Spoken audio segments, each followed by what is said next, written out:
महाराष्ट्र के सीएम उद्धव ठाकरे अब अपनी ही जाल में नजर आ रहे हैं। जैसा कि आप देख रहे होंगे, महाराष्ट्र में पिछले कुछ दिनों से लगातार बीएमसी के द्वारा एक के बाद एक कई बड़े बीजेपी नेताओं के खिलाफ में कार्रवाई की जा रही है। उनके घर पे नोटिस भेजी जा रही है और जाके वहां पे चेकअप किया जा रहा है और ये भी बोला जा रहा है कि जल्द ही उनके घर के कुछ पुर्जों को गिराया भी जाएगा, क्योंकि वो जो है इनवैलिड तरीके से, इलीगल तरीके से बनाया गया था।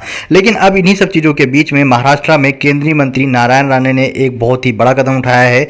केंद्रीय मंत्री नारायण राणे ने मीडिया से बात करते हुए सीधा बोला है कि महाराष्ट्र के सीएम उद्धव ठाकरे का जो बंगला है, वो मातोश्री है, वो भी इलीगल तरीके से कई जगहों पे बनाया गया है और उसको भी गिराना चाहिए। बाय द वे, उनके द्वारा ये भी बोला गया कि हमारे टाइम में इनके इस बंगले पे कोई भी कार्रवाई नहीं की गई, हमारी तरफ से गिराने की कभी कोशिश नहीं की गई। लेकिन उसके बावजूद भी महाराष्ट्र के सीएम उद्धव ठाकरे जब जैसे ही अपने पावर में आए, उन्होंने हमारे घर को गिराने की कोशिश करना स्टार्ट कर दिया। जैसा कि आप सबको पता ही होगा, केंद्रीय मंत्री नारायण राणे के घर को लेकर भी एक नोटिस भेजी गई थी बीएमसी के द्वारा और बीएमसी की टीम वहां पर जाकर चेक करने भी पहुंची थी, इन्वेस्टिगेट करने भी पहुंची थी और बाद में बोला गया था कि उन्होंने कुछ अवैध रूप से कब्जा किया है, उसको जो है हम गिरा भी सकते हैं। लेकिन अभी तक उनके खिलाफ में ऐसी कोई कार्रवाई नहीं हुई है। लेकिन अब जो है नारायण राणे ने सीधे सीधे मातोश्री को लेकर आरोप लगाया है, महाराष्ट्र के सीएम उद्धव ठाकरे को लेकर आरोप लगाया है कि इनका जो मातोश्री है, जो इनका बंगला है, उसमें भी बहुत कुछ अवैध रूप से बनाया गया है।